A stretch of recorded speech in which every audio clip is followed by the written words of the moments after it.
Génération Éco. Bonjour à toutes et à tous, internautes et auditeurs de la planète Éco. Connaissez-vous l'ADEME, l'Agence de l'environnement et de la maîtrise de l'énergie, dont on donne aussi le nom d'Agence de la transition écologique? Eh bien, c'est un établissement public français créé en 1991 et dont le siège social est à Angers. Déchets, pollution des sols, transport, qualité de l'air, qualité environnementale, prospective, et j'en passe. Les missions de l'ADEME sont nombreuses. Pour vous faire découvrir cette agence nationale, je suis allé à la rencontre d'Agnès Breitenstein et Jean-Louis Berger, respectivement la DRH et le coordinateur prospective de l'ADEME.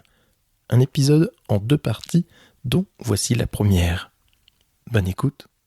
Bonjour Agnès. Bonjour. Et bonjour Jean-Louis. Bonjour Yves. Donc nous sommes ici au siège social de l'ADEME. Agnès et Jean-Louis, est-ce que vous pouvez vous présenter rapidement? Quelles sont vos fonctions ici au sein de l'ADEME? Alors moi je suis actuellement DRH, la directrice des ressources humaines de l'ADEME. Depuis maintenant 2 ans, mais je suis à l'ADEME depuis 1993. D'accord, oui, donc d'autres métiers avant voilà. dans l'agence. Et donc moi, je suis actuellement coordinateur de la prospective à l'ADEME. C'est un poste que j'occupe depuis 2 ans. Moi, je suis à l'agence depuis 1989 et j'ai occupé effectivement aussi, comme Agnès, d'autres fonctions. D'accord. Alors justement, l'ADEME, qu'est-ce que c'est? On ne sait pas forcément très connu. Alors ceux qui sont militants ou en tout cas qui sont proches des convictions environnementales et énergétiques connaissent l'ADEME, mais tout le monde ne connaît pas l'ADEME. Est-ce que vous pouvez justement nous dire ce qu'est l'ADEME, éventuellement la création, ces domaines de compétences? Qui veut commencer? Alors l'ADEME, le déroulé signifie Agence de l'environnement et de la maîtrise de l'énergie, mais nous on se présente comme l'Agence de la transition écologique. En fait, l'ADEME a été créée par une loi de 90, et sa création effective date du 1er janvier 1992, et elle est issue de la fusion de 3 agences qui préexistaient, l'une sur l'énergie, qui était la FME, une sur les déchets, qui était l'ANRED, basée à Angers en l'occurrence, et l'autre qui était sur la qualité de l'air, la QA. Okay. Et donc on est un établissement public sous la tutelle principale du ministère de la Transition écologique, mais également du ministère de la Recherche, puisqu'on a une activité de développement de la recherche. Nos domaines de compétences, alors j'ai un peu l'habitude de dire que c'est l'environnement, sauf l'eau, la biodiversité et les déchets radioactifs. Donc on travaille sur l'énergie, sur les déchets, sur la qualité de l'air. On a une activité particulière sur les sites et sols pollués, orphelins. On travaille sur les transports, le bâtiment, le développement des énergies renouvelables. Voilà. Et puis toutes les actions transversales autour du climat, développement durable. Voilà, on est effectivement, le siège est effectivement Angers par l'histoire, mais nous avons 2 autres établissements à Paris et à Sophia Antipolis, et puis des directions régionales dans toutes les régions, y compris dans les DOM et les ROM. D'accord, oui, effectivement, donc ça fonctionne avec, il y a donc le siège qui pilote, on va dire, et après chaque direction au niveau régional va piloter finalement des choses spécifiques au niveau régional, ou comment ça se passe? On a en fait au siège l'essentiel des fonctions support, secrétariat général, direction des ressources humaines, direction de la communication, mais aussi des directions qui sont plus en charge du développement d'études et d'expertise. Mais ça ne veut pas dire qu'il n'y a pas d'expertise en fait dans les directions régionales. Il y a aussi beaucoup d'expertise en fait et de capacité de conseil dans les directions régionales. Mais c'est vrai que ce sont dans les directions régionales que se déploie le plus d'aide financière auprès de nos cibles que sont les collectivités et les entreprises. Donc on dit souvent que c'est dans les directions régionales que se déploient et que se développent tous les produits de l'agence, que ce soit en termes de conseils directs aux collectivités ou en termes d'aide financière. D'accord. Et justement, en termes de budget, vous parlez de finances, comment ça fonctionne? C'est des dotations, j'imagine, de l'État, ou il y a aussi des privés peut-être qui viennent participer? C'est essentiellement des dotations de l'État avec ce qu'on appelle des subventions pour charges de service public, mais ça c'est un peu jargonneux, mais en gros c'est le ministère qui nous donne effectivement du budget à hauteur de pratiquement 1 milliard par an, et on a en plus quelques recettes propres qu'on a soit via des programmes liés à ce qu'on appelle des certificats d'économie d'énergie, c'est-à-dire les fournisseurs d'énergie qui sont obligés de financer des programmes qui visent à l'efficacité énergétique. On a aussi des contractualisations avec l'Union européenne qui nous amènent des recettes. Et puis après, au-delà de ça, pour pratiquement 1 milliard supplémentaire, on a des crédits qui sont gérés pour compte de tiers, alors qui ont été beaucoup lancés dans le cadre de la crise Covid pour accompagner un peu la réindustrialisation française, et c'est notamment les crédits liés à ce qu'on appelle le programme France 2030 qui est là pour investir dans la décarbonation de l'industrie notamment, etc. Donc tous ces programmes-là on n'est pas directement les décideurs de ces fonds, mais on les gère pour compte de tiers. On est ce qu'on appelle un opérateur dans ce cadre-là. D'accord. Et vous faites aussi beaucoup de guides. Il y a une mine d'informations au niveau librairie, on va dire, en ligne. Comment ils sont construits en fait? C'est des études que vous faites et qui après sont mis directement à disposition de tout le monde sur le web. Comment ça fonctionne?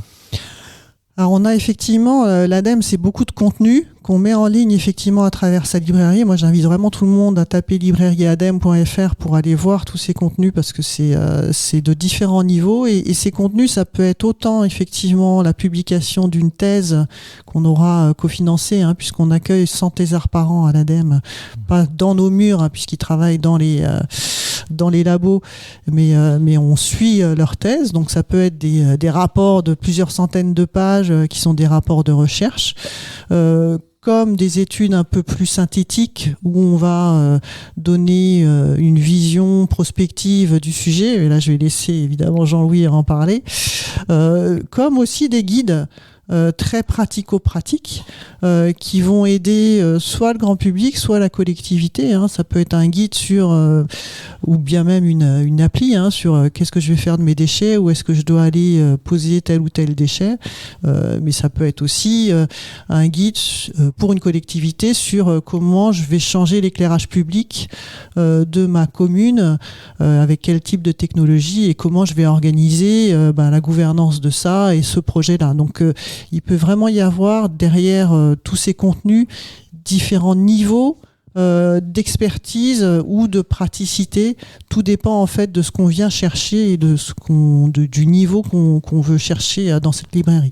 D'accord, et justement pour compléter le propos d'Agnès, il y a également un site spécifique plutôt pour les adolescents, on va dire entre 12-13 ans et puis 20 ans ou plus, qui s'appelle MTater, et où il y a un tas d'infographies, d'informations générales un petit peu sur le quotidien aussi, à la fois sur des enjeux, par exemple le climat, l'énergie ou les déchets, mais également des infographies très pratico-pratiques, comment je peux, par exemple, consommer en ayant moins d'impact sur l'environnement, sur la mode, sur le numérique. Enfin voilà, il y a un tas qui peuvent être aussi des sources pour les enseignants, notamment dans les infographies, ça peut les aider.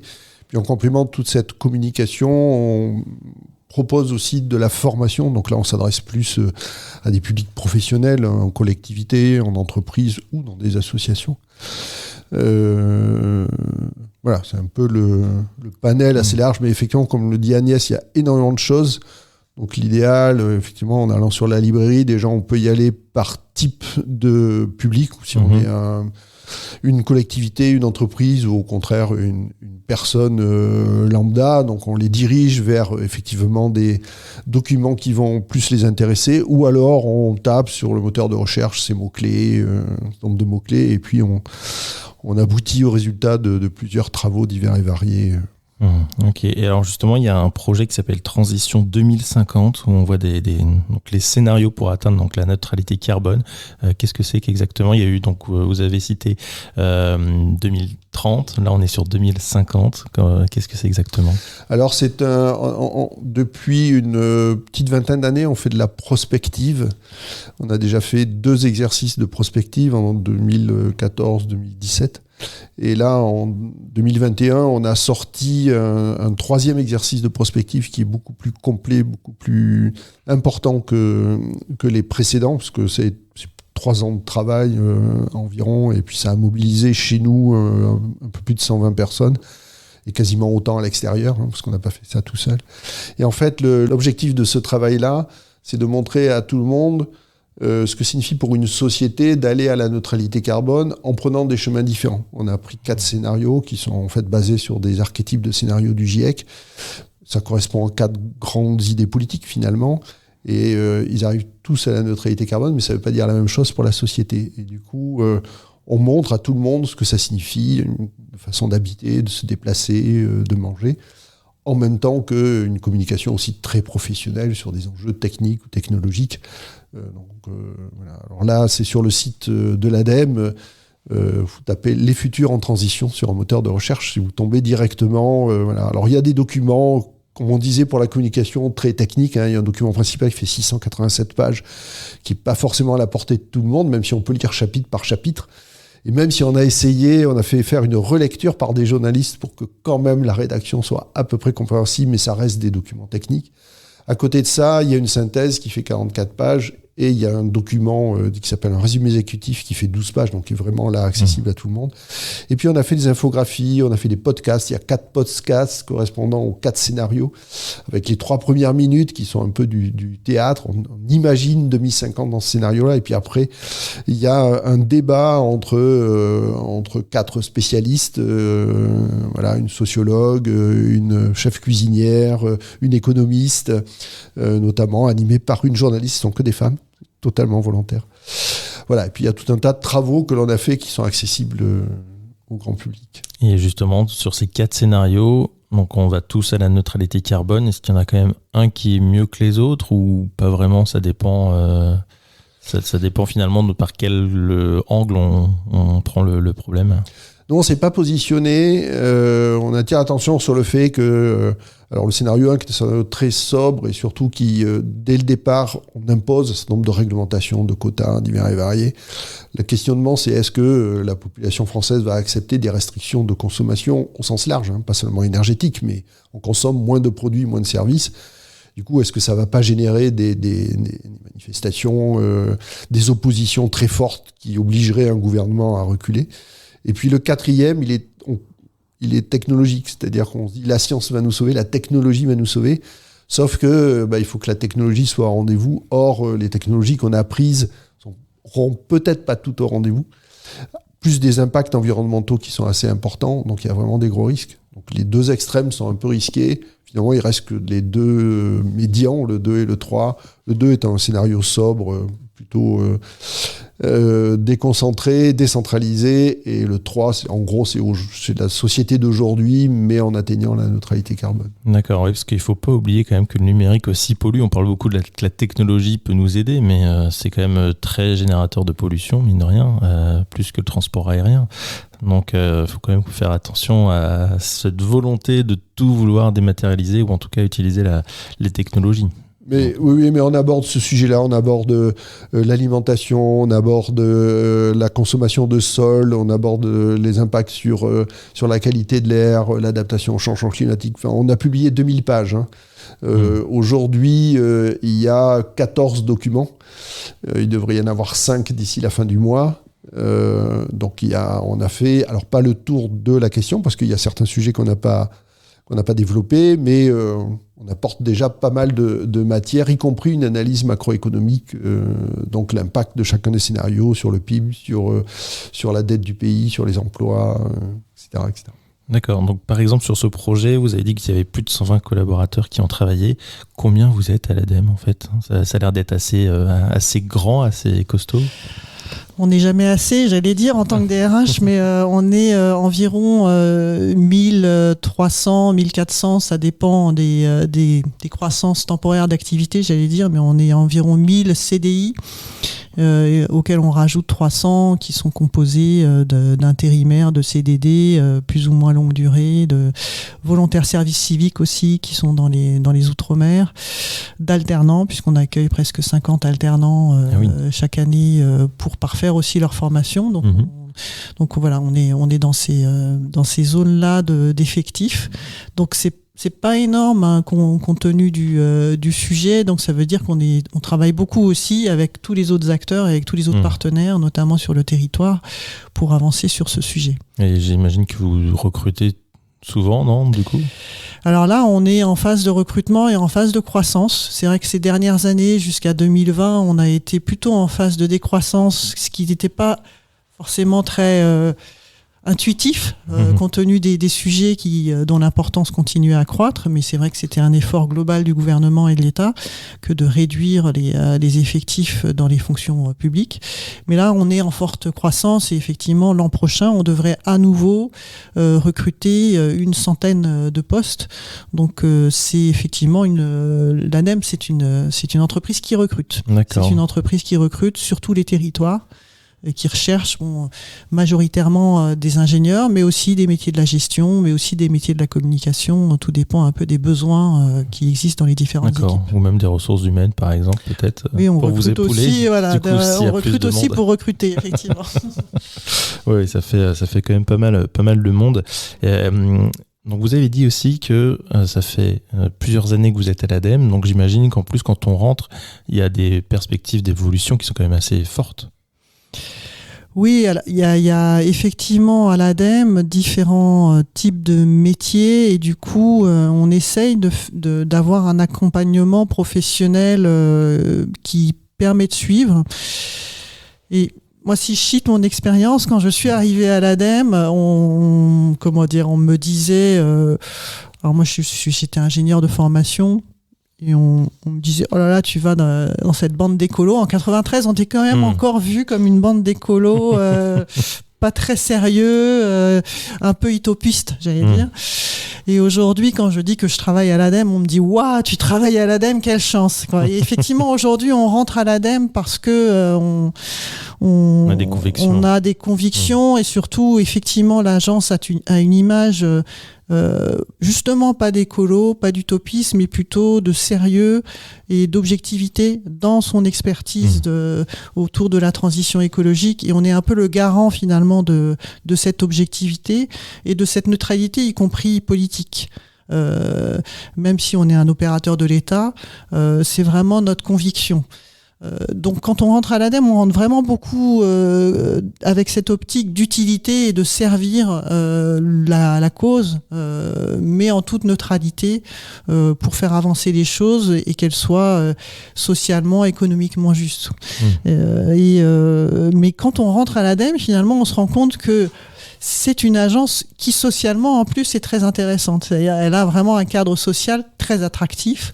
Beaucoup de télétravail, une possibilité de temps partiel facile, des congés payés un peu plus qu'à l'ordinaire, 6 semaines de congés payés. Enfin, je vais pas vous faire toute la réclame, mais finalement, quand on y rentre, on y reste et on a assez peu de turnover à l'ADEME et effectivement on se rend compte qu'on peut évoluer tout au long de ces années dans les différentes fonctions à l'ADEME. Alors, c'est vrai que nous deux on est des exemples, mais on n'est pas les seuls exemples finalement de personnes qui ont pu évoluer vers des carrières de management comme nous, mais aussi vers des carrières d'expertise ou en passant par des fonctions de cadre de gestion pour aller plutôt vers les achats, pour finir plutôt vers de la coordination de gestion, etc. Donc on a effectivement des différents types de carrières possibles et nous, côté DRH, on essaye évidemment de les accompagner en suivant l'ensemble de nos salariés de près. Oui, parce qu'effectivement, si on prend les évolutions, pour la petite histoire, pour les auditeurs et auditrices, Jean-Louis, on s'est rencontrés en covoiturage quand il était à la direction régionale d'Aquitaine. C'est ça, oui. À Bordeaux, oui. À Bordeaux, donc c'est vrai qu'il y a pas mal il y a des mouvements qui peuvent se faire aussi à ce niveau-là. Justement, donc socialement, c'est une entreprise donc qui fait beaucoup de choses pour ses salariés. J'imagine que vous incitez aussi les gens à être le plus éco-responsable possible. Est-ce que vous faites des actions aussi très spécifiques auprès des différents collaborateurs pour justement qu'ils montent en compétences, ou est-ce que juste le fait d'être à l'ADEME, on se dit ils ont à disposition toute la librairie possible et c'est eux tout seuls qui vont faire le boulot? Ouais, l'agence a quand même des actions dans son fonctionnement qui, de fait, impliquent les collaborateurs. Alors, depuis très longtemps, il y a le tri des déchets, en particulier sur les papiers et autres. Mais il y a des incitations, par exemple, à venir à vélo en transport en commun par des soutiens financiers, la fameuse indemnité kilométrique du vélo, par exemple, qui est... Mobilité durable. D'accord. Qui est d'ailleurs un petit peu plus importante que le minimum. Il y a un soutien financier pour acheter un vélo, qui n'est pas négligeable, parce que ça peut aller, c'est 50% et ça peut aller jusqu'à 1 250 € de soutien, donc c'est pas négligeable. Et puis on essaie dans notre fonctionnement, donc finalement de faire ce qu'on promeut. Donc on a des véhicules électriques ou hybrides. On se déplace énormément en train. Il y a même des bonnes. Je vous ai dit, on est répartis un petit peu partout en France et il y a des équipes qui sont à cheval d'ailleurs entre les 3 sites, Angers, Paris, Valbonne. Et on incite les gens à aller de Valbonne à Paris ou de Paris ou Angers à Valbonne, plutôt en train qu'en avion. Ça prend un peu plus de temps, mais il y a une incitation dans les budgets de déplacement des services, par exemple. Voilà, sur Angers, on a aménagé le bâtiment pour qu'il consomme moins d'énergie. L'année dernière, on a mis en place 11 puits de géothermie pour remplacer en partie du gaz. On a un panneau photovoltaïque. Dans les directions régionales, on essaie aussi au maximum, soit dans les déménagements, parce qu'il y en a, de viser des bâtiments qui sont plutôt économes, ou d'avoir, là aussi, pareil, en direction régionale, c'est des véhicules hybrides, électriques, des vélos de service. On a des vélos de service, y compris des vélos à assistance électrique de service. Donc tout ça fait que, en fait, en prenant l'habitude un peu dans le fonctionnement de la maison, pour une partie des gens, ça peut déteindre effectivement sur leur comportement personnel. Et puis, comme disait Agnès, il y a ceux aussi qui rentrent avec des convictions, donc qui ont déjà eux-mêmes des pratiques de consommation au sens large importantes. Sur le site d'Angers, on a un restaurant administratif. On a fait un très gros travail sur l'alimentation bio, locale. Il y a des plats végétariens tous les jours aujourd'hui. On avait commencé 1 fois par semaine, 2 fois par semaine. Donc on fait du compostage, parce que sur Angers, on a la chance d'avoir un site avec un petit bois, des pelouses, etc. Et donc on a des déchets organiques que l'on composte et qu'on utilise. On a une convention sur Angers et je crois quelques autres sites avec la LPO, pour finalement améliorer l'accueil en fait des animaux en général, des oiseaux en particulier. Et donc avec des aménagements, donc on a des nichoirs, on a même un nichoir épervier, on a un couple d'éperviers là, qui est installé depuis l'année dernière, qui au printemps a fait 2 ou 3 oisillons. Enfin voilà, on enlève un certain nombre d'espèces invasives végétales, pour plutôt avoir des espèces qui sont plus locales et naturelles. Enfin voilà, il y a tout un tas d'actions que l'on fait pour être exemplaire par rapport à ce qu'on prône. Oui, tout à fait. C'est un peu facile de dire faites ça et nous de pas le faire. Tout à fait. Mais alors ce qui est marrant, c'est que moi en 2000, j'ai été responsable développement durable à l'ADEME auprès de la présidente de l'ADEME de l'époque. Et du coup, elle m'avait demandé d'essayer de définir ce que devait être le développement durable pour l'ADEME, sachant que à l'époque, il fallait qu'on arrive à se positionner sur est-ce qu'on embrassait tous les sujets du développement durable ou juste sa dimension environnement, etc. Et du coup, à l'époque, on avait fait tout un tas de séquences de sensibilisation au sujet en interne, et on avait demandé aux salariés, mais et vous faites quoi pour l'ADEME ? Quelle est votre responsabilité ? On ne parlait pas encore de RSE à l'époque. Mais une partie des salariés disait, mais je travaille à l'ADEME, ça suffit. Et c'est ça qui est intéressant, c'est qu'on se rend compte que même à l'ADEME, alors que quand même on est une entreprise engagée, on n'y vient pas par hasard, etc. Il faut aussi quand même faire des efforts, aussi se taper certaines contradictions de ah oui mais moi j'ai envie de venir avec ma voiture tout seul tous les matins, etc. Comme dans toutes les entreprises. Alors certes, on a peut-être un peu plus de cyclistes qu'ailleurs, mais on a aussi des freins qu'il faut accompagner. Donc et ça, pour le coup, on est, j'allais dire, pas mieux qu'ailleurs, même si, évidemment, on a l'expertise sur place. Donc, on sait assez vite quel type de comportement avoir, etc. Ouais, donc, effectivement, votre projet RSE, là, est vraiment complet, on va dire, finalement. Alors, il est complet sur le volet environnement. Et c'est vrai que sur les autres volets, on travaille beaucoup à l'intégration du handicap, on travaille beaucoup à l'intégration de la maladie au travail aussi. On vient de signer une charte avec l'association Cancer at Work pour mieux intégrer la maladie au travail, mieux en parler, mieux accompagner. On a aussi toute une mission en ce moment qui s'appelle la mission Transition Juste, où on essaye de voir aussi finalement comment faire en sorte que nos missions autour de l'accompagnement de la transition écologique ne mettent personne au bord de la route aussi. Donc voir comment on peut être plus inclusif aussi dans ces missions.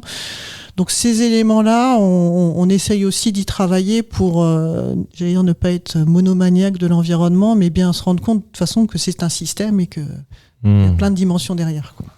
Dans ce cadre-là, sur Angers, alors, il y a des actions aussi dans d'autres sites, mais sur Angers, on a travaillé sur l'alimentation pour les personnes les plus éloignées justement de ces sujets-là. On a évoqué le travail de prospective. ATD Carmonde travaille sur nos scénarios avec les personnes qu'elles suivent. Voilà. Donc effectivement, ça se traduit par des actions très concrètes avec des organisations locales. On fait ça tout seul. Ah bah oui, bien évidemment. Merci d'avoir écouté ce nouvel épisode de Génération Éco. Merci pour vos partages et commentaires. Ceci aide grandement Génération Éco à grandir et à exister. Si vous souhaitez contribuer au podcast et nous aider, merci de vous rendre sur le site web generationeco.fr à la rubrique « Nous soutenir ». Merci pour votre fidélité et de faire découvrir ce podcast au plus grand nombre. Je vous dis à bientôt à l'écoute de Génération Éco.